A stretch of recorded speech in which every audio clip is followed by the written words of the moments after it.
It started as a quiet moment in the park just. A young black woman reading under the trees. But then 2 officers showed up. They thought she was an easy target. They thought no one would believe her. What they didn't know? She's the daughter of the city's most powerful leader. And what they set in motion wasn't just harassment, it was a storm they couldn't stop.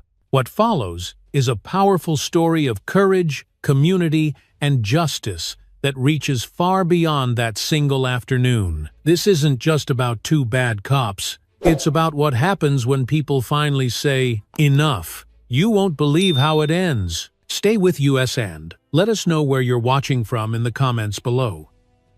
It was one of those perfect southern afternoons still, golden, almost too quiet. The sun filtered through the moss-draped oaks, and the lake beyond shimmered like glass. You'd never guess something ugly was about to break the stillness. Nia Brooks sat alone on a weathered wooden bench, right where the old walking trail curved toward the water. She wasn't doing anything out of the ordinary, just reading. A second-hand paperback tucked gently in her lap, fingers playing with the corners of the page. She looked like peace itself, cardigan folded neatly over her shoulders, navy cotton skirt brushing her ankles, and natural curls pinned back in a soft puff behind her ears. Her presence didn't ask for attention, but somehow it always drew it. Nia wasn't a stranger in this part of town. She'd grown up just 2 blocks away. Everyone knew the Brooks name. But dressed simply and sitting alone, she didn't scream power or pedigree, and that in this day would cost her. Behind her, the sound of gravel crunching under heavy boots broke the calm. Not rushed, not cautious, just cocky. The kind of steps that belonged to someone used to getting away with things. "Nice skirt," came a voicemail. White, mid-30s, oozing sarcasm. "Bet it looks better from the inside." Nia didn't flinch. Not yet. She closed her book calmly, placed it beside her, and turned. 2 uniformed officers stood just feet away. The older one had a wide jaw and a gut that pushed against his belt. His name tag read Lasky. His partner, younger and thinner, looked like he was fresh out of the academy. Carter, his tag said. His expression hovered somewhere between amused and uncertain. "Can I help you?" Nia asked, steady but wary. Lasky chuckled. "Just doing our rounds, sweetheart. Sunday patrol. You know how it is." Nia looked around. No one else in sight, at least for now. The joggers had moved on. The kids by the playground were too far to notice. "Well, I'm just sitting," she said. "Reading. Nothing illegal about that, last I checked." "That depends," Lasky said, stepping closer. "You got any ID on you? Could be loitering, or maybe casing the place." "Casing? A public park?" Her eyebrows rose. "Seriously?" Carter shifted uncomfortably, but Lasky didn't break stride. "You got an attitude, huh? Always a shame when the pretty ones turn out to be mouthy." He tilted his head, grin widening. "Maybe we just need to check for contraband. You wouldn't mind a little search, right?" And then, before Nia could process the sentence, before the fear fully reached her throat, Lasky reached down with his baton quick, practiced and flicked the hem of her skirt up. It happened fast. One sharp movement. The fabric flipped. A glimpse of her thigh. The bright, sudden air. Nia gasped, jerking backward, grabbing at her skirt with both hands. Lasky laughed.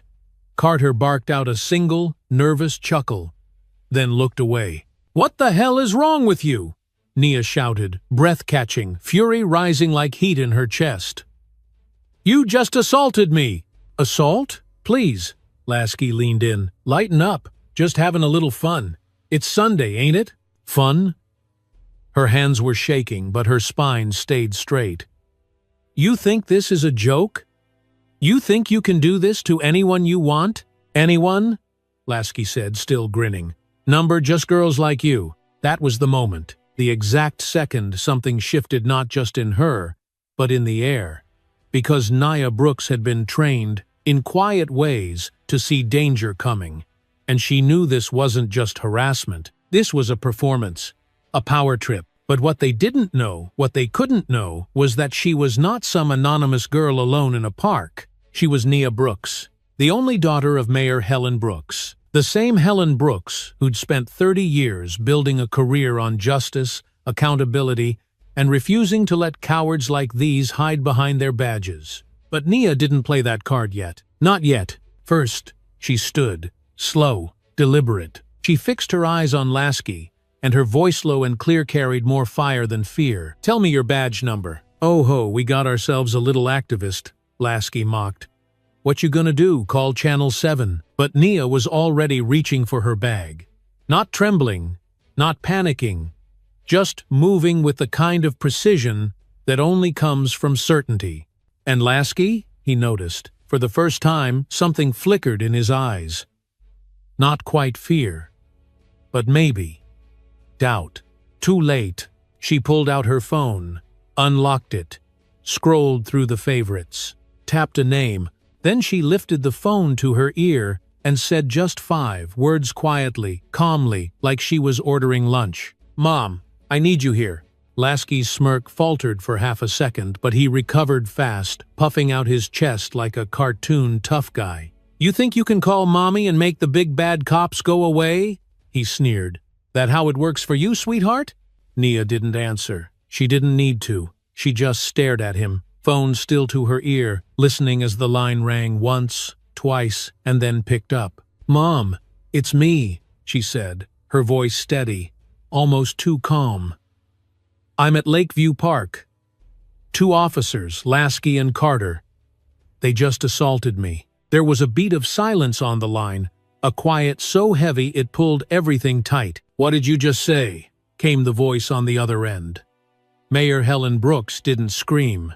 She didn't panic, but every syllable carried steel. "I said they lifted my skirt with a baton, laughed about it, called it a joke." Another pause, then the click of an old desk drawer, the unmistakable shuffle of paper, and finally the mayor's voice again, this time cold and surgical. "Stay where you are. Don't engage them any further. I'll be there in 10 minutes. Do not hang up the phone." Nia nodded, keeping the phone close to her cheek. "I won't." Lasky, meanwhile, had crossed his arms like some barroom bouncer. "Cute little story. Who exactly do you think you're talking to? PTA president?" Nia didn't blink. "That was the mayor, and she's my mother." Carter's jaw dropped. "Wait, the mayor? Like Mayor Helen Brooks?" Lasky laughed it off, but it was forced now. "Nice try. Girls bluffing." Carter wasn't so sure. He pulled out his own phone, thumb-tapping nervously. "Ray, she might not be lying. Brooks has a daughter, right?" "Nia?" Lasky's face twitched. "Shut up, Dean. No, seriously, she fits the age." The file said, I said shut up, but it was too late. The color had drained from Carter's face. He took a cautious step back from both Nia and Lasky, suddenly unsure whose side he was even standing on. From somewhere in the distance, the sound of a car engine revving echoed through the park. Nia remained still, her back straight, her phone pressed against her cheek like armor. And then came the subtle shift. The air felt heavier, like it knew justice was approaching. Within minutes, 2 sleek black SUVs rolled up on the park's gravel path, tires crunching with authority. Doors swung open in unison. Mayor Helen Brooks stepped out, dressed not in campaign polish but in Sunday denim and righteous fury. No security detail, no press, just her fire, and 2 city officials in plain clothes behind her. She didn't waste time. Her eyes scanned the scene, her daughter standing tall, skirt still crumpled, fists clenched, 2 officers, one frozen and pale, the other visibly annoyed but trying to play it cool. "Officers," she said, her voice carrying without shouting. "Names and badge numbers. Now." "Mamu Mayor Brooks," Carter stammered. "Tomb Officer Dean Carter. Badge 6042. Ellen turned to Lasky. He hesitated. "Badge," she repeated. "Raymond Lasky. Badge 5189. She nodded once, pulled out her phone, and began typing.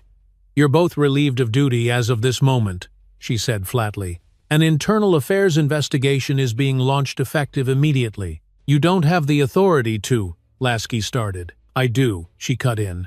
"And even if I didn't, the police chief will by the time I hang up this phone." Nia felt her chest loosen just a little. Not because it was over, it wasn't, but because the tide had turned. Lasky's swagger dissolved completely. Carter, now visibly sweating, looked like he wanted to disappear. And then someone behind the mayor stepped forward, a tall Latina woman in a navy blazer and glasses. She introduced herself quietly. Deputy Chief Lorraine Vega, Internal Affairs. We'll be handling this from here. Vega handed each officer a sealed envelope. Official notification of suspension pending investigation. I'll need your weapons, badges, and duty belts. Lasky laughed a hollow, ugly sound. This is a witch hunt. No, sir, Vega replied without missing a beat. This is oversight. They hesitated, then finally complied. Lasky handed over his gear with a scoff. Carter with trembling hands. A small crowd had begun to gather, park-goers, bystanders, some who had seen everything, others drawn by the presence of authority. Phones were out. Cameras rolled silently. One older man with a veteran's cap stepped forward. I saw what happened. She was just sitting here. That one, he pointed at Lasky, flipped her skirt like it was a joke. That ain't how you treat people. Another woman, holding her toddler, nodded fiercely. I'll testify too. That man was smirking the whole time. Mayor Brooks turned to them both. Thank you. Your voices matter more than you know. She looked back at her daughter, eyes softer now. Are you okay? Nia's voice cracked for the first time. Getting there. The mayor put a hand on her shoulder, then stepped back. Let's make sure no other woman in this city ever has to get there the way you did today. As the crowd thickened, more voices joined in, some outraged, some stunned silent. People weren't just witnessing a confrontation anymore. They were witnessing a reckoning. One woman in her 60s, dressed in a floral church dress, clutched her handbag tightly and whispered, Lord have mercy. I never thought I'd see a mayor come down on her own officers like that. A teenager near the edge of the group muttered, Yo, she's the mayor's kid? No wonder they looked like they seen a ghost. Nia stood quietly through it all, observing the officers, especially Lasky, his jaw clenched, eyes darting between Vega, the mayor, and the cluster of phones capturing every angle. He wasn't used to being the one exposed, but the real humiliation was yet to come. Deputy Chief Vega turned toward him and spoke loud enough for the entire crowd to hear. Officer Lasky, you are being placed on administrative leave pending formal misconduct charges, including harassment, abuse of authority, and violation of civil rights. I strongly recommend you speak with legal counsel before making any further statements. Lasky scoffed again, but this time the sound was weak, defensive. I didn't touch her, he growled. Didn't lay a hand on her. You used your baton to lift her clothing, Vega replied. That constitutes an invasive act under state code. There are witnesses, there is video, and there is zero tolerance. He looked at Carter, desperate for backup. But the rookie couldn't even meet his gaze. He was shrinking by the second, staring at his shoes like a kid caught shoplifting. Then, to everyone's surprise, Carter spoke. She didn't do anything wrong, he said, voice cracking. We shouldn't have approached her like that. Two knew it didn't feel right. But I went along with it anyway. Nia turned toward him, eyes narrowing. Her voice, when she spoke, was steady again. And now? He swallowed. Now I'm sorry. For going along with it? She asked. He nodded. But not for stopping it. He didn't reply. Deputy Chief Vega took it from there. Officer Carter, your cooperation during this investigation will be noted, but your actions or inaction have consequences. You were complicit. The mayor, still calm, still deadly composed, finally broke her silence again. This is what accountability looks like. This is what leadership demands. And then, turning to the crowd, I didn't want my daughter to become a symbol today, but if she must, let her be one that forces this city to finally reckon with the rot beneath the badge. It was no longer just a park incident. It was a movement in the making. The crowd wasn't moving. If anything, it was growing slowly, steadily, like a tide rolling in. Word had started spreading before the mayor even arrived. But now that people knew exactly who the young woman was, the energy around Lakeview Park had completely shifted. Phones stayed out. Some were live streaming. Others just recorded, silent and steady. The story unfolding wasn't just about an assault.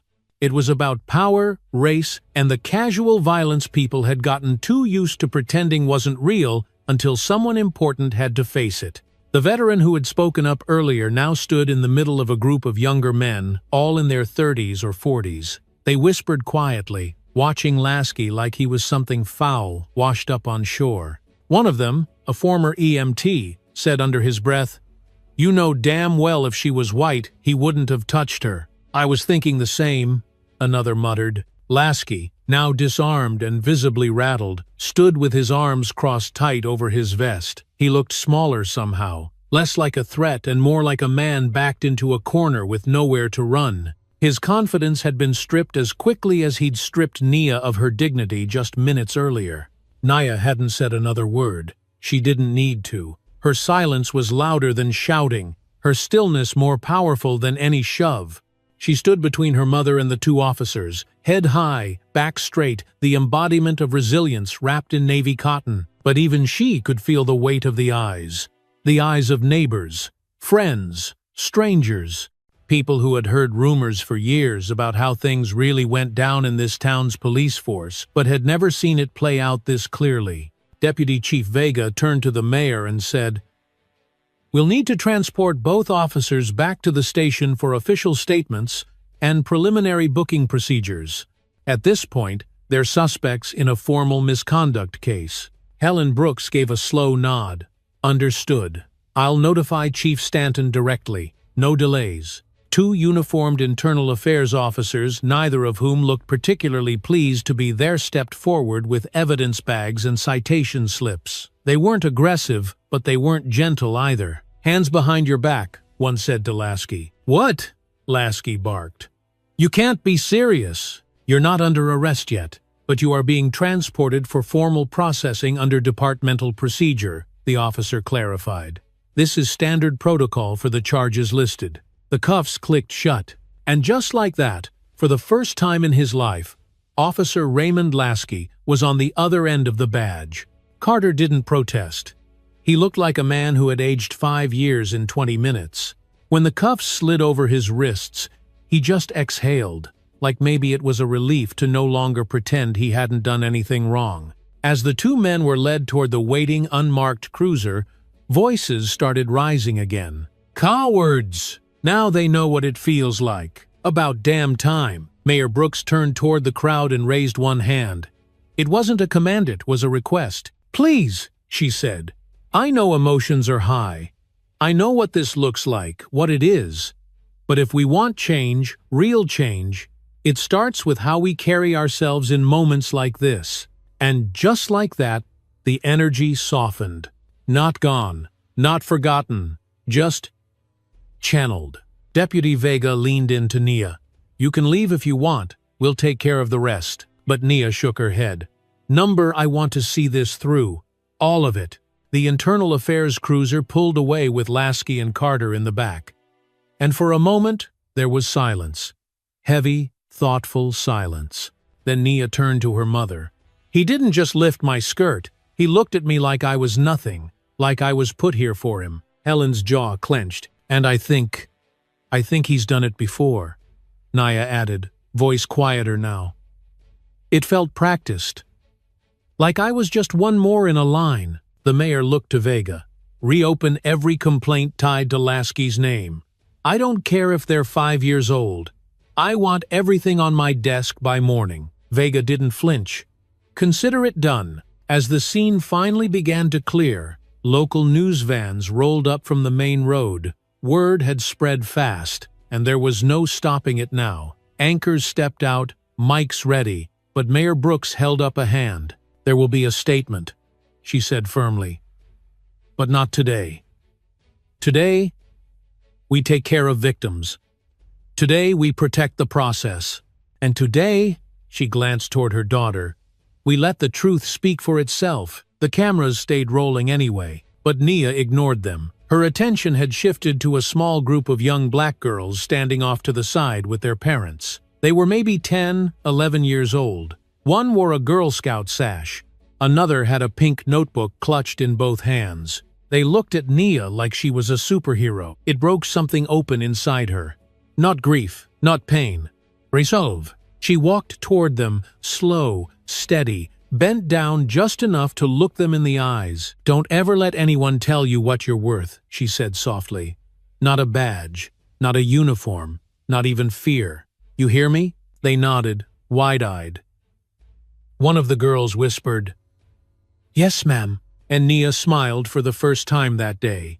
Not big, not bold, but real. The mayor watched from a few steps away, pride written all over her face. Because in that moment, it was clear. This wasn't just a personal victory. It was a beginning. As Nia stood back up, her phone buzzed in her pocket. A text from one of her coworkers at the nonprofit she helped run popped up on the screen. "We're seeing the live stream. We're behind you, all of us." Another buzz, then another. Dozens of messages. From friends, colleagues, even strangers. "Thank you for standing up. We've got your back.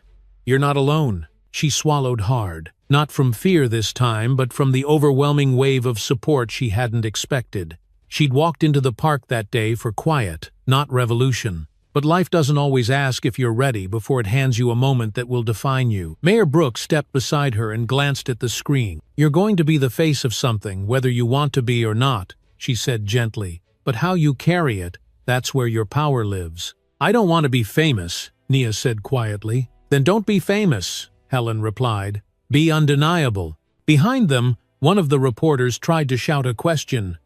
"Mayor Brooks, will the officers face criminal charges?" Helen turned just enough to let her voice carry. "That decision is not up to me. It belongs to the justice system. But I will say this, if what my daughter described is true, and all evidence suggests it is, then justice demands more than just suspension." She didn't wait for follow-ups. Instead, she turned to Deputy Chief Vega. "Coordinate with the DA's office. Full transparency, full prosecution, if warranted." "Yes, ma'am." The weight of the moment hung thick in the air. Nia, still standing near the girls, felt one of them reach out and gently take her hand. The smallest one, no older than 8. "Are you going to be okay?" she asked in the smallest voice. Nia squeezed her hand back. "I already am." And this time she meant it. By the time the sun dipped behind the trees that circled Lakeview Park, the crowd had started to thin, but the echoes of what had happened that day stayed thick in the air. The tension didn't leave. It lingered, in the glances exchanged, in the questions whispered, in the sense that something massive had just cracked open. Inside City Hall, under dim hallway lights and a growing press frenzy just outside the building, the walls were anything but calm. Word had reached every office, every desk, and with it came something colder than gossip fear. Not fear of change, fear of exposure, because if Raymond Lasky went down, others might too. At the center of that building sat a man who'd been quiet all afternoon, Police Chief Stanton. He'd spent over 3 decades wearing a badge. He wasn't a bad man by reputation, but he was a man of the system, one who believed in order, in process, in holding the line. And today, that line had been obliterated on camera. He sat with a folder open in front of him. Lasky's personnel file. Thick, thicker than it should have been. Pages of prior complaints, most unsubstantiated. A few settled quietly. 1 or 2 marked, "Closed due to insufficient evidence." Stanton rubbed his temples. He couldn't pretend anymore. Across the city, Nia sat on the edge of her bed. Her skirt was folded neatly on the dresser. Her phone still buzzed every few minutes. Texts, calls, DMs, support came in waves, but so did the weight, the pressure, the exhaustion. She wanted to cry, but her eyes were dry. She wanted to sleep, but her mind wouldn't rest. Her mother stepped into the room without knocking. Helen didn't need permission. Not tonight. "Hey!" she said softly. "Hey!" Nia replied, eyes still fixed on the floor. Helen sat beside her, not as the mayor, as her mother. "You okay?" "No," Nia said, "but I'm getting there." Silence stretched between them, the kind that doesn't demand to be filled, until Nia finally asked, "Mom, do you think this will actually change anything?" Helen didn't answer right away.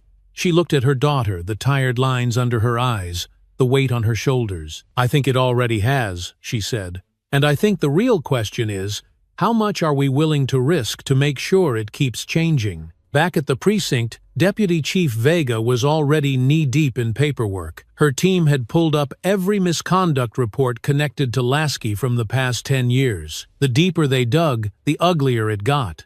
It wasn't just inappropriate language or rough arrests. It was a pattern. A clear one. Multiple complaints from young black women filed, then quietly dropped. Some were never contacted again. Some said they were intimidated. Others had simply moved away, choosing distance over justice. Vega slammed her pen down and stood up. "Call every single woman who filed a complaint," she told her assistant. "I want interviews on record, starting tomorrow, no exceptions." "Yes, ma'am." And then her phone buzzed. It was the district attorney's office. They'd seen the footage, and they were calling it what it was: probable cause. Criminal charges were now officially on the table. As news of the DA's intent leaked to the press, the backlash came quick and loud. Within 24 hours, the police union held a press conference. Their spokesperson, a clean-cut man in his 50s with a practiced smile, stepped up to the mic. "We believe in due process. We support our officers, but we also support accountability. If the facts prove misconduct occurred, we expect fair treatment under the law, not trial by media." It was measured, diplomatic, and completely rehearsed. Behind closed doors, union reps were fuming. Lasky had been protected for years. Now, he was a liability, and they were already planning how to distance themselves from him before his downfall took others with him. Nia, meanwhile, had barely left the house, not out of fear, but because everywhere she turned, cameras followed. Microphones waited. People stared. Some looked at her like a hero. Others, especially in the comments online, treated her like a target. "She's exaggerating. She set them up." She only got mad when they didn't recognize her. It didn't matter how much evidence there was. There would always be those who couldn't stomach a black woman being right, especially one who didn't flinch. Her friend Jordan came by with soup and a hug. "You've got the city shaking," he said. "I didn't want that," she replied. "Maybe not, but maybe it needed to happen." Later that evening, the mayor met with Vega and the district attorney behind closed doors. No cameras, no speeches, just strategy. "We need airtight charges," Helen said. "If we move forward and they walk, this city will never trust us again." The DA nodded. "The video helps. The crowd helps more. And if we can prove a pattern—" "You'll prove more than that," Vega added. "You'll prove we mean it when we say no one is above the law." Helen exhaled slowly. She'd spent years breaking barriers, enduring slights and sidesteps, always told to be patient, to be polite, to wait her turn. But watching her daughter hold the line in that park, that changed something. She was done waiting. At dawn the next morning, headlines lit up every screen in the city. "Mayor's daughter, assaulted by officers, considers criminal charges." "Police union responds to growing scandal, we support accountability." "Internal Affairs expands investigation into pattern of abuse." And tucked between the major stories was something smaller, quieter. A handwritten note, photographed and posted by someone who worked the front desk at City Hall. It was taped to the mayor's office door. In thick black marker, it read, "We believe Nia." That one image sparked another wave. Soon, office windows all across downtown had posters that said the same. Some typed, some scribbled, some drawn in children's crayons. It wasn't just political anymore. It was personal. At noon, Nia walked with her mother up the steps of City Hall, not for a speech, not for applause, but for a meeting. This time, she wasn't wearing navy cotton. She wore black slacks, a white blouse, and the pin her father used to wear on his dress coat, the one with the eagle and shield. Inside the meeting room, people stood when she entered. DA, Chief Stanton, Vega, several city officials. Nia didn't ask for it, but they stood anyway. Mayor Brooks spoke first. "We've gathered today to ensure this city follows through, not just with justice, but with change. You all saw what happened. Now the question is, what are we going to do about it?" Stanton nodded grimly. "I've ordered full audits of all internal complaint procedures going back 10 years. We'll re-interview every officer tied to a misconduct review, and effective immediately, we'll require third-party oversight for use of force complaints." The DA spoke next. The criminal investigation is underway. Charges will be announced publicly within 48 hours. Nia finally spoke, and when she did, her voice didn't shake. This isn't about me. It's about every girl who doesn't have a mayor for a mother. Every woman who's been told to sit down, shut up, or go home. I'm not going home, and neither should any of you. The room went still. No applause. No sound. Just quiet, stunned agreement. Because for the first time in a long time, the city felt different. 2 days later, the city stood still. At exactly 3 p.m., the district attorney's office streamed live from a podium flanked by flags and tension. Reporters packed the steps. Cameramen jostled for position. Citizens gathered outside with signs in hand, hope in their hearts, and eyes locked on the small screen beside the seal of justice. Nia watched from a quiet room in City Hall, seated beside her mother, the mayor, and Deputy Chief Vega. Her palms were cold, but her spine stayed straight. When the DA finally stepped up to the microphone, his voice was solemn, clear. After a full review of the evidence, including eyewitness testimony, video footage, and corroborated misconduct history, we are formally charging Officer Raymond Lasky with 3 counts: first-degree misdemeanor assault, abuse of official capacity, and public sexual harassment. Officer Dean Carter will face 1 count of willful negligence in failure to intervene. The room inside City Hall was silent. Outside, it erupted. Some cried, some clapped, some simply nodded, quiet, tired, but relieved. It wasn't everything, but it was something. A beginning. Reporters fired off questions. The DA declined to take them. Instead, he ended with one line that carried across every news channel, every cell phone, every kitchen table in town. We must hold those with power to a higher standard, especially when that power is worn on the hip and across the chest. In the aftermath, Officer Lasky was processed like anyone else. Mugshot, prints, bail hearing. He didn't speak to cameras. He didn't look at reporters. For the first time in his life, he had nothing to say. Carter posted bail quickly. His lawyer issued a vague apology and a promise to cooperate fully. But behind the scenes, the department was split in half. Some officers supported the charges. Others called it betrayal. There were whispers of walkouts, anonymous threats posted online, old resentments bubbling to the surface. Mayor Brooks knew it was coming. Change always draws backlash. At a closed-door staff meeting, she addressed it head-on. "This is not a war on the badge," she said. "It's a war on what the badge should never become. A weapon." Nia didn't speak at that meeting. But she was there. She listened, watched, took note of who flinched and who stood taller. Meanwhile, Vega's team was uncovering more. Complaints buried deep in administrative purgatory, names that matched up, dates that followed a pattern. It wasn't just Lasky. He was the spark. But there were others. One night, Nia stayed late at Empower Forward, her nonprofit office. She sifted through files and emails, trying to prepare for a new initiative they were launching focused on legal access for women of color facing harassment. She didn't hear the knock at first. When she opened the door, a young woman stood there, maybe 24. Nervous hands, bruised confidence. "Are you Nia Brooks?" she asked. "Yes." The girl swallowed. I think he did it to me too." Nia opened the door wider. "Come in." They sat for nearly 2 hours. The girl's name was Kiara. She had filed a complaint 3 years earlier after an aggressive pat-down during a traffic stop. Nothing came of it. No follow-up. No apology. Just silence. She dropped it eventually, thought no one would believe her. She hadn't even told her parents. "But when I saw you on the news," she said, tears in her voice, "I knew I wasn't crazy. And I knew I wasn't alone." Nia didn't cry. She couldn't. Not yet. She just reached across the desk and took Kiara's hand. "You're not alone," she said. "And you never will be again." More women followed. Emails, calls, office visits. Some were fresh wounds. Others had been festering for years. But once the door opened, the truth came pouring out. By the end of the week, Vega's team had reopened 6 prior cases and initiated internal inquiries into 2 additional officers. It was bigger than anyone thought, and it was only growing. At church that Sunday, Nia sat in the back pew.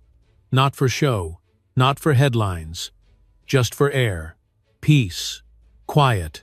The sermon was about courage, the kind that costs you. When service ended, a line of older women came up to her one by one, each with something to say. "We're proud of you. My granddaughter needed to see this. Your daddy would be proud." She held it together.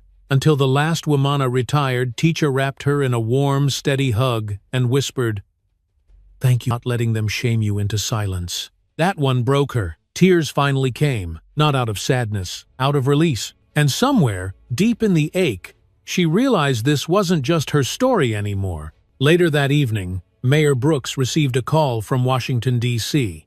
A senior aide to the U.S. Attorney General wanted to speak to her. The Justice Department had been watching the case closely, and they were now considering a broader civil rights investigation into systemic misconduct in the city's police department. It was the kind of call that could define a mayor's legacy. Helen didn't hesitate. "Send your team," she said. "We're ready." Meanwhile, national news networks started picking up the story. Nia's photo appeared on the evening broadcasts, not because she asked for it, not because she wanted it, but because people saw in her something raw, unpolished, and utterly real. On Monday morning, she woke up to find her face on the cover of a major newspaper. The headline read, "From Silence to Strength, the Woman Who Wouldn't Back Down." She almost laughed, almost, because she didn't feel strong. She felt tired, scraped raw, but she understood what it meant. People needed a symbol, a name, a person to rally behind, and for now, that was her. That afternoon, she held a private roundtable with survivors. Women like Kiara. Women who were finally ready to speak. They didn't talk about lawsuits, or money, or punishment. They talked about what it felt like to carry shame for something someone else did to you, and what it felt like to finally let it go. As they talked, Nia listened. She didn't interrupt. She didn't lead. She just held space. And when it was over, they stood together for a photo, not for headlines, not for politics, but for proof. Proof they existed. Proof they endured. Proof they were done being quiet. As the city braced for court dates, investigations, and inevitable resistance, Nia knew there were darker days ahead. But she also knew one thing as clear as the sky outside her window. She had already changed the world around her, and she was just getting started. The courtroom was packed, not with just the usual press and legal aides, but with citizens sold, young, black, white, survivors, skeptics. It wasn't just a trial, it was a mirror, and everyone wanted to see which version of the city would be staring back. Nia entered quietly with her mother and 2 attorneys from her nonprofit. She didn't wear bold colors or makeup, just a tailored navy blazer, a simple blouse, and the same look in her eyes she'd had that day in the park, calm, but locked in. Lasky sat at the defense table, flanked by his lawyer and a public relations consultant, trying hard to appear invisible. He didn't look like the man who once swaggered through Lakeview Park, laughing with a baton in his hand. He looked smaller now, sullen, boxed in. Carter was seated a few rows back, not on trial yet, but subpoenaed as a witness. The judge entered. Gavel, rise, sit. The air in the room felt dense, like something sacred and dangerous all at once. The prosecution went first. They opened with the video. No dramatic music, no embellishment, just a flat screen on a rolling cart, displaying exactly what had happened. The silence after the video played was crushing. And then came the voices. Witnesses, the older veteran who had stepped forward in the park, the mother with her toddler, a retired teacher who just happened to be passing by. Their accounts were unwavering, vivid. They described not just what they saw, but how it felt. It was like watching a predator circle prey, one man said. He didn't treat her like a person, he treated her like an object. When it was Nia's turn, the room shifted. She took the stand, took the oath, and told the truth. Not just the what, but the why. She described the way Lasky's eyes had scanned her like inventory, the tone in his voice, the laughter, the shame that settled on her skin like a stain. "I wasn't afraid of being arrested," she said. "I was afraid of being erased." She didn't raise her voice, she didn't cry, but by the time she stepped down, the courtroom wasn't the same, and neither was the jury. The defense scrambled to shift the tone. They tried to paint Lasky as misunderstood, stressed, a good man with a bad moment. But the tape didn't lie, and neither did his history. Vega's investigation had uncovered disciplinary warnings from his early years on the force ignored, complaints buried, incidents dismissed as misunderstandings or overreactions. One case stood out. A young woman pulled over for a broken taillight, who later reported that Lasky had searched her without cause. The internal file was thin, full of redactions. But it was real, and this time, it had weight. By day 4 of the trial, public pressure was mounting. Protesters gathered outside, holding signs like shields. Some said, "Justice for Nia." Others simply read, "Believe her." Carter finally testified on the 5th day. He was visibly shaken. "I didn't stop him," he said quietly. "I should have. I knew it was wrong, but I didn't stop him." He admitted to laughing out of fear, admitted to playing along, but also to regretting it immediately. "I wish I could take it back," he said, "but I can't. So I'm here to tell the truth. It wasn't redemption, but it was real." When both sides rested, the city held its breath. The jury deliberated for 9 hours. When they returned, no one moved. "Guilty," the foreperson said. On all 3 counts. Lasky didn't flinch, didn't blink, just stared ahead. Sentencing would come later, but justice had landed. Outside the courthouse, the crowd broke into cheers. Nia didn't speak to the media. She didn't need to. Her silence was enough. But that night, at home, she allowed herself to exhale. For the first time in weeks, she slept. In the days that followed, the tone across the city changed. For some, the verdict brought closure. For others, it cracked open old wounds. But no one could say they hadn't now. No one could pretend it didn't happen. Mayor Brooks used the moment not to celebrate but to legislate. She convened a citywide summit on public safety reform, bringing together law enforcement, civil rights leaders, and community advocates. Nia attended, quietly taking notes, occasionally stepping in to share survivor perspectives when asked. She wasn't leading the room, but everyone listened when she spoke. Deputy Chief Vega introduced sweeping new internal protocols, mandatory body cams on every officer in public-facing roles, immediate suspension for any credible misconduct claim, and the appointment of an independent civilian review board. Resistance came fast, especially from the police union, but this time they didn't have the public behind them. The images from the trial were still too fresh. The testimonies still rang too loudly. At Empower Forward, the nonprofit saw a surge in support volunteers, donations, legal interns wanting to help. Survivors began showing up not just to seek help, but to offer it, to mentor others, to train, to speak. And through it all, Nia remained steady. One evening, as she walked alone past the park bench where it all started, she paused. The leaves had changed color since that day. The air was cooler. The bench was empty. She sat down for a moment. No cameras, no crowds, no microphones. Just her. And she let herself feel it all. The fear, the rage, the victory, the cost. It had taken something from her, but it had also given her something she never expected. A mission that went beyond survival. A voice not just for protest, but for purpose. And in that moment, alone under the trees, she whispered something no one else could hear.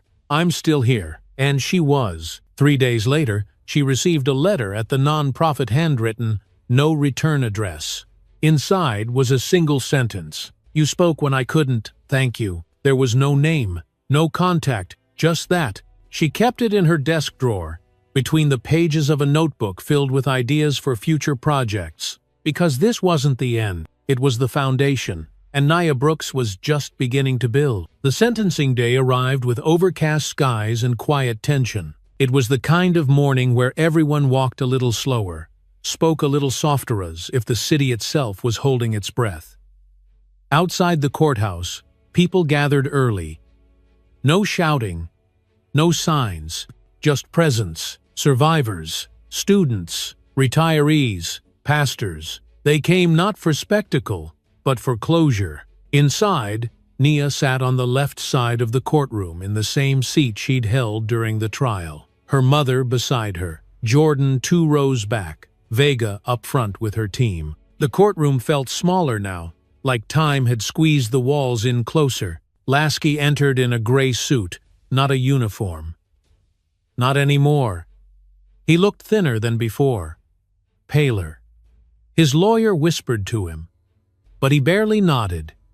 He didn't scan the room, didn't meet anyone's eyes. The judge appeared, robe flowing behind her like a curtain closing in. The room rose, then settled. Before sentencing, both sides were allowed to speak. The prosecution went first. They kept it brief, factual, firm. Then Lasky's attorney stepped forward. He talked about the officer's years of service, his commendations, the pressure of the job, stress, burnout, misjudgment. He used every word except the one everyone was listening for: remorse. When he sat down, the judge turned to Nia. "Miss Brooks, would you like to offer a victim impact statement?" She stood, walked slowly to the podium, her heels quiet against the polished floor. When she turned to face the court, she didn't bring notes, no paper, no prepared speech. She brought her truth. "When he lifted my skirt, he thought I would shrink," she began. "He thought I'd stay quiet, embarrassed, maybe cry and go home. What he didn't know is that I had been preparing my whole life for a moment like that. Not because I wanted it, but because I've always known some people don't see girls like me as human. They see us as things, decorations, targets, bodies. He didn't just take a moment from me.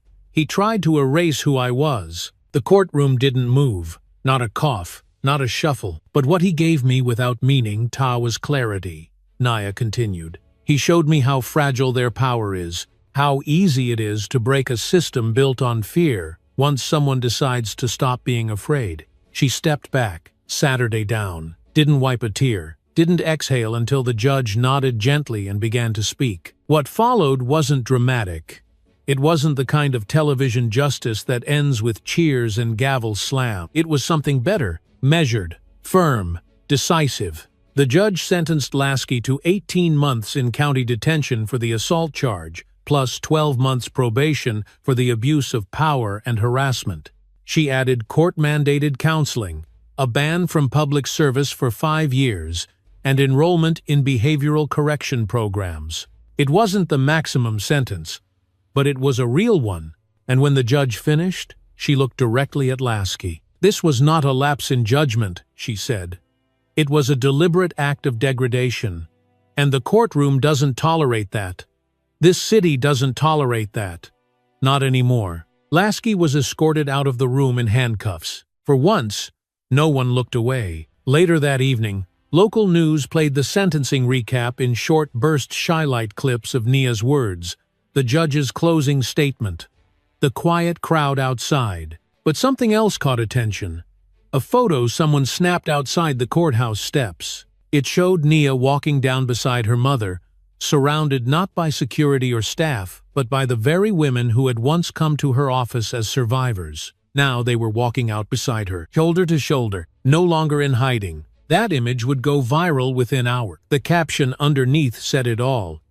"Not alone. Not anymore."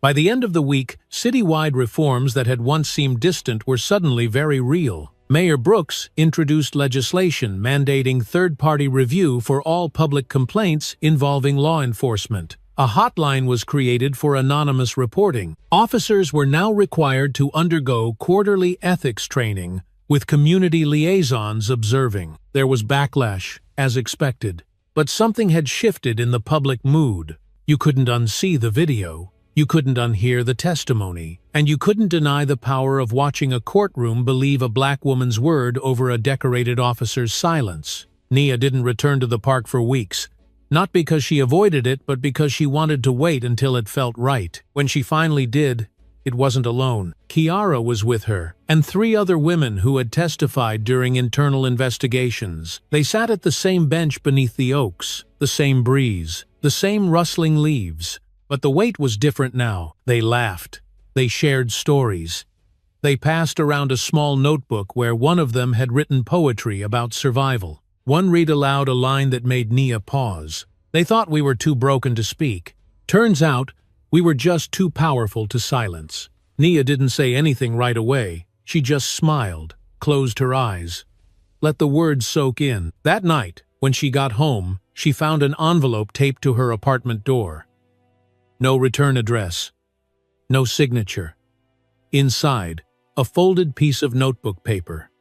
2 words. I see you. She tucked it next to the other anonymous letter in her drawer, right beside a list she was working on future plans for a survivor-led justice initiative she hoped to launch by year's end. Because now, she wasn't just reacting. She was building. The closing scene of that week wasn't flashy. It wasn't loud. It was just Nia, standing in her kitchen, pouring tea, glancing at her phone where messages from across the country kept coming in. She read one last message before turning in for the night. You don't know me, but because of you, I finally reported what happened to me. Thank you for helping me find my voice. Nia looked out the window, past the streetlight, past the shadows, and whispered back, we found it together. Autumn deepened. Leaves fell like slow applause along the sidewalks, and the air turned crisp with the scent of wood smoke and change. It had been 2 months since the trial ended, and in that short span, the city had started to feel different. People talked more openly now about things they once whispered: abuse, misconduct, the quiet injustices that hid in plain sight.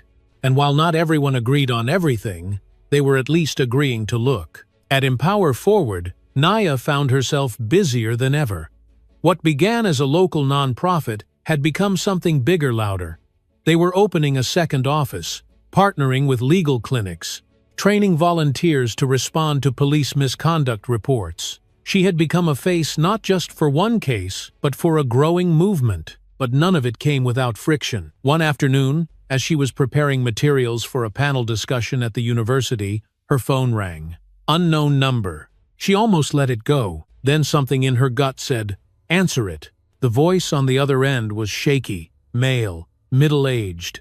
I wasn't gonna call, he said. Didn't think anyone would believe me. But I saw your speech. The way you didn't flinch, it made me think, maybe I should talk too. Nia stood still. He told her about a stop 10 years ago. About an officer who pushed him against a fence and searched his body while joking about frisking a felon. The officer's name? Lasky. Difra Decade. Same story, same pattern. When the call ended, Nia didn't move for a full minute. She just stood there, phone still warm in her hand. This wasn't over, not even close. Later that week, she brought the new testimony to Vega. By then, the Internal Investigations Unit had expanded. 2 more officers had been suspended, 3 others were under review. But this case, it showed something systemic. It's not about one bad cop, Nia said. It's about the culture that let him thrive. Vega nodded. I agree, and we're seeing it clearly now. They filed a report with the federal team currently embedded in the city. The Justice Department had made good on its promise. A full civil rights investigation was underway. They were interviewing dozens of community members, auditing disciplinary files, combing through body cam footage. And they weren't just looking at Lasky. They were looking at the leadership structure that allowed him to hide in plain sight for so long. The pressure was building again. One night, at a small town hall meeting in a church basement, Nia took the floor. There were maybe 50 people in the room, some curious, some skeptical, all watching closely. We can't change what we won't name, she said. So let's stop pretending we don't know how this happened. It happened because silence was easier than confrontation, because too many people were willing to look the other way, and because some of us were taught to stay quiet just to survive. I'm not here to shame. I'm here to invite you to speak, to act, to build something better. A man in the back stood up, an older white man in work boots and a flannel shirt. He cleared his throat. I was raised to respect the badge, never question it. But what you just said about survival, it made me think of my granddaughter. She's only 11. And if someone ever did to her what they did to you?" He stopped, voice catching. "It wouldn't matter what color the badge was. It'd still be wrong." And just like that, something cracked open in the room. Hands rose. Voices followed. It wasn't perfect. It wasn't polished. But it was honest. And that was more than enough. Meanwhile, media coverage of Nia's journey had reached beyond the city. A national documentary team reached out. A podcast series wanted to do a 6-part special. Her inbox was full of interview requests. But Nia didn't say yes to everything. She didn't want her pain to become content. She only accepted the ones that centered solutions, not just spectacle. And then came the invitation she didn't expect. The State Attorney General's office was holding a conference on public integrity. They wanted Nia to give the keynote. At first, she hesitated. She wasn't a politician. She didn't have a law degree. But then she remembered that park bench, and the girls who looked at her like she mattered. So she said yes. She wrote the speech herself. No consultants, no ghostwriters. When the day came, she stood before a room full of lawmakers, officers, activists, and survivors. Cameras lined the walls, but her focus was on the faces. "I'm not here to make anyone feel comfortable," she said. "I'm here to remind you that comfort was never a promise in the pursuit of justice. Accountability isn't a punishment, it's the bare minimum." Her words rippled far beyond the room. The speech was shared thousands of times. Community colleges requested transcripts. One senator quoted her on the floor of the State House. But Nia didn't do it for clout. She did it for the people who still couldn't speak, for the ones still silenced, the ones still scared. A few days later, Nia sat in her office alone, reviewing intake notes from a new survivor who had just come forward. She looked up and saw a framed picture across the room, the one from the courthouse steps, with the women walking beside her. That image had become a symbol. But for her, it was a memory, a reminder that healing didn't mean forgetting. It meant walking forward with your scars in the light. That night, as the wind picked up and leaves danced against the windows, Nia scribbled one final line into her notebook before heading home. "Justice is not an ending, it's a door, and we're walking through it together." The next morning, she got a call from someone she hadn't heard from in years. It was her high school civics teacher, the same one who once told her she argued too much during a class debate on the Constitution. "I owe you an apology," the teacher said, voice warm but tinged with emotion. "Back then, I didn't know what it meant to have to fight just to be heard, but I've been watching and learning from you." Nia smiled, tears welling. It wasn't just the victories in court or the policies passed. It was this. Proof that one voice could echo far enough to make someone pause, reconsider, change. Later that week, she walked past a mural downtown she hadn't seen before. It had been painted overnight by local artist street style. Bright colors, bold lines. At the center stood a figure in navy blue, fist raised, eyes forward. Underneath, in black paint, dignity, justice, Nia. She stood there in silence for a long time. And when she finally turned to leave, a little girl holding her mother's hand looked up at her, pointed to the mural, and said, "Mama, that's her." Nia turned back, smiled, and whispered, "That's all of us." Because it was. By the start of the new year, the city had changed in ways no one could have predicted 6 months earlier. Some of the changes were visible, like the new civilian oversight board that now held real authority, or the brightly lit posters outside every precinct reminding citizens of their rights. But the deeper shifts were harder to see. They lived in the way people spoke at community forums, the way officers approached residents, the way survivors held their heads just a little higher when they walked into Empower Forward. Nia had become more than a voice. She was now a presence, one that people recognized, that children pointed to, that older folks blessed under their breath. And while some parts of that new visibility felt empowering, others didn't. There were days when she couldn't go to the grocery store without someone stopping her. Days when people assumed she had all the answers. Days when she wished she could just disappear, even for a little while.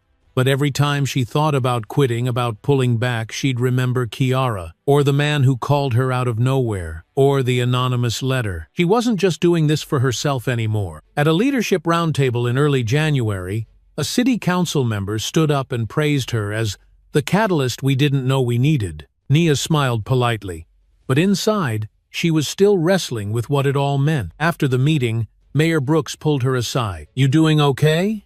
she asked. Nia shrugged. "I don't know. I feel like I'm standing in the middle of a bridge, and everyone keeps telling me how proud they are that I built it. But no one asks where it leads." Helen nodded. "Maybe that's the question you need to start answering. Not for them. For you." So she started asking herself, what's next? It didn't take long for the answer to come. One morning, while reviewing grant applications for a new survivor support center, Nia caught a news report about a small rural town 2 hours away. A girl, just 17, had filed a harassment complaint against 2 local officers. Her story didn't make national headlines. It barely made regional news, but Nia read it 3 times. The fear in the girl's voice was too familiar. The silence around her too loud. Nia called the local paper, then the girl's family, then a legal contact from her network. Within a week, she was driving down to meet them face to face. She didn't go as an official. She wasn't there to speak to the media. She brought no entourage, no fanfare. She just showed up, Saturday across the kitchen table, listened. And when the girl Mariah asked, "What if no one believes me?" Nia didn't hesitate. "They will. Because I do. And I'm not going anywhere." Mariah smiled through tears. And something changed. Not just for her but for Nia too. On the drive back to the city, Nia called her board of directors. "I want to expand the mission," she said. "We're not just going to be a city nonprofit anymore. We're going statewide." And they agreed, because they'd seen what happened when Nia Brooks moved with purpose. They believed in her, because she believed in everyone else. The next few months moved fast. Empower Forward opened 2 satellite branches, sown in the rural town where Mariah lived, another near the state's southern border. Nia divided her time between them, helping train new advocates, meeting with local leaders, and creating safe spaces where none had existed before. It wasn't glamorous work. It was exhausting. Long hours, tight budgets, emotionally heavy conversations. But it was real, tangible. She could feel it taking root. During one visit to a community center, a middle schooler approached her and asked, "Miss Nia, are you famous?" She chuckled and said, "Only in places that need change." The girl grinned. "Then I want to be famous too." One evening, Nia returned to her apartment to find a note slid under her door. No name, just, "Because of you, my daughter found the courage to tell her story. Thank you." She sat on the floor for a while, holding the paper, letting herself feel the weight of it. There were still challenges. An op-ed ran in a conservative outlet accusing her of being anti-police and divisive. A few local politicians began calling for limits on how much influence nonprofits like hers could have over public policy. But the pushback only strengthened her resolve. At the next city council session, she stood tall and said, "You call it political. I call it personal. Because there are people out there living in fear not of crime, but of those who are supposed to protect them. If that makes me divisive, then maybe it's time the truth divides us from denial." Applause broke out in the room. Afterward, one of the older council members walked up and said, "My wife was watching.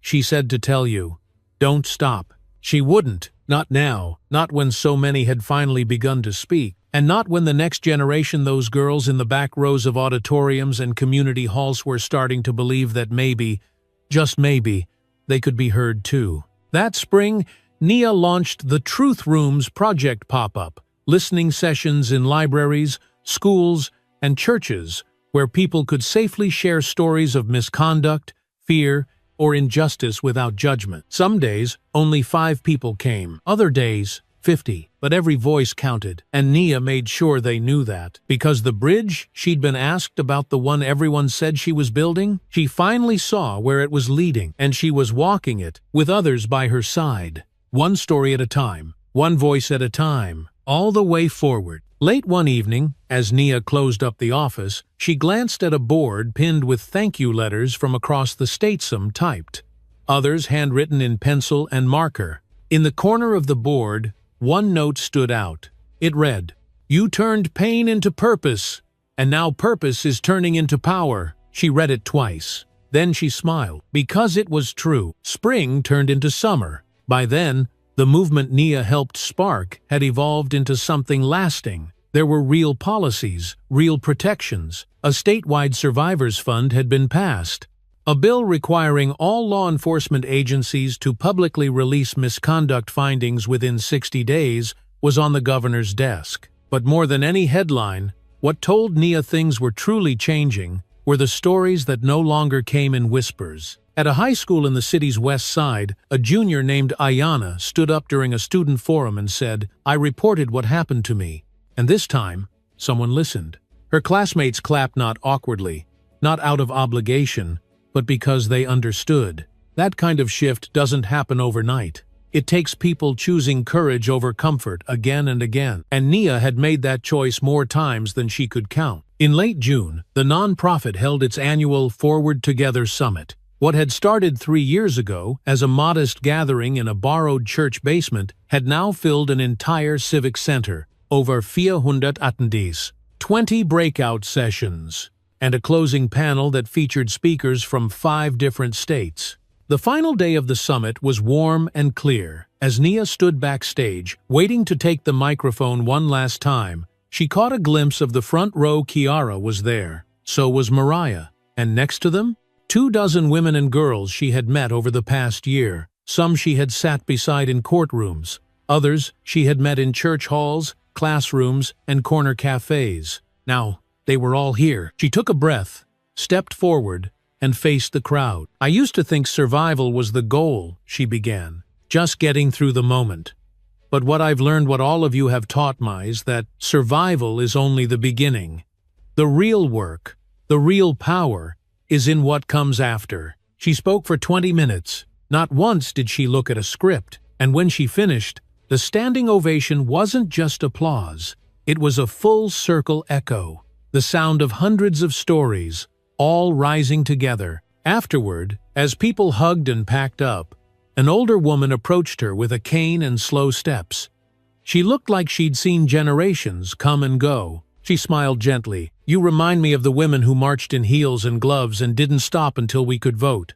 You carry that same fire, child." Nia felt the tears build behind her eyes, but this time, they weren't heavy. They were light. A week later, a new case landed in the Empower Forward inbox. A young man, immigrant, scared to come forward, said he'd seen someone else being hurt and didn't know what to do. Nia called him herself, talked to him for nearly an hour. By the end of the call, he said quietly, "You don't even know me, but I feel like you stood up for me before I ever spoke." That night, she stayed at the office late. No cameras, no statements, just quiet reflection.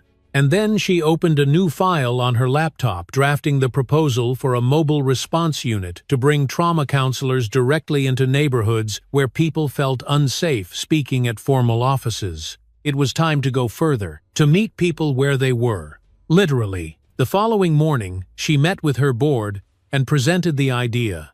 Mobile clinics, staffed with bilingual trauma-informed professionals, equipped to offer counseling, legal support, and emergency referrals. No bureaucracy, no waiting rooms, no judgment. The board approved it unanimously. They named it the Bridge Project. By August, the first van was on the road, painted a soft sky blue, with the words, "You matter, we hear you," written in both English and Spanish along the side.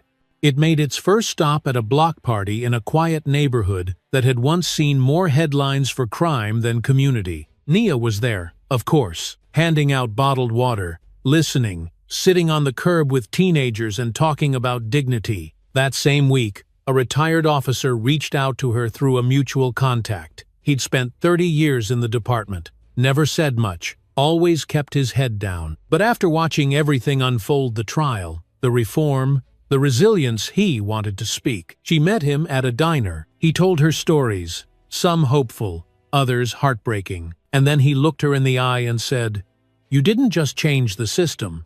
You gave us permission to see it clearly. Even those of us who thought we were doing good." It was one of the most unexpected validations she'd ever felt. And it mattered. In September, she returned to the university where she once guest lectured, this time to deliver the fall convocation address. She stood in front of hundreds of students, faculty, and staff. "You don't have to be famous to make an impact," she said. "You don't need a title or a platform. You just need to care enough to show up and to stay when it's hard." She left the stage to a long, sustained applause. And this time, as she walked back down the aisle, a young woman reached out and pressed something into her palm. It was a folded piece of notebook paper. On it were 5 words. "Because of you, I stayed." That note stayed in Nia's wallet for weeks. By the time autumn rolled back in, bringing cooler winds and yellowing trees, Empower Forward had expanded into 3 more counties. Nia spent more time listening than speaking, more time building than reacting. She still got angry, still cried sometimes. But the pain had shape now. It had direction. And it was moving, always forward, always with others. Late one Friday, she stood again at Lakeview Park, alone. Same spot, same bench.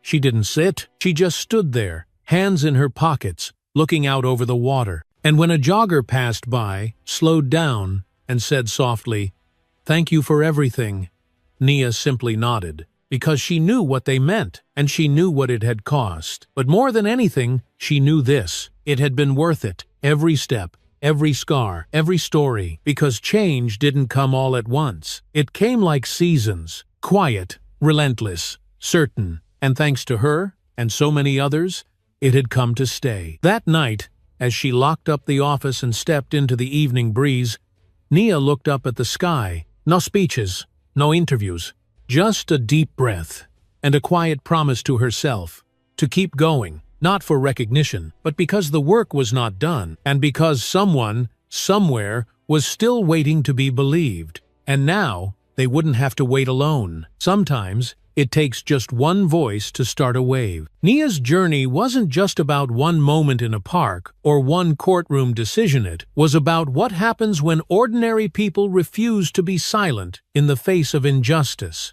For anyone watching this, especially our older viewers who've seen history repeat itself more times than it should, you know how deeply rooted some of these struggles are. But Nia's story reminds us that change doesn't always come from power, it comes from courage. From showing up, from listening, from standing beside those who need to be heard, even when it's uncomfortable. Whether you're a parent, a grandparent, or simply someone who believes in the dignity of every human being, this story is a call to remember. The fight for justice doesn't end with a verdict, it begins with how we treat one another every day. Ask questions, hold institutions accountable, and never underestimate the strength of a community that dares to care. If this story moved you, inspired you, or even made you pause and reflect, please take a moment to like this video, share it with someone who needs to hear it, and subscribe for more stories that matter. Your voice, your awareness, and your willingness to keep learning those things make all the difference. Let's continue to walk forward together.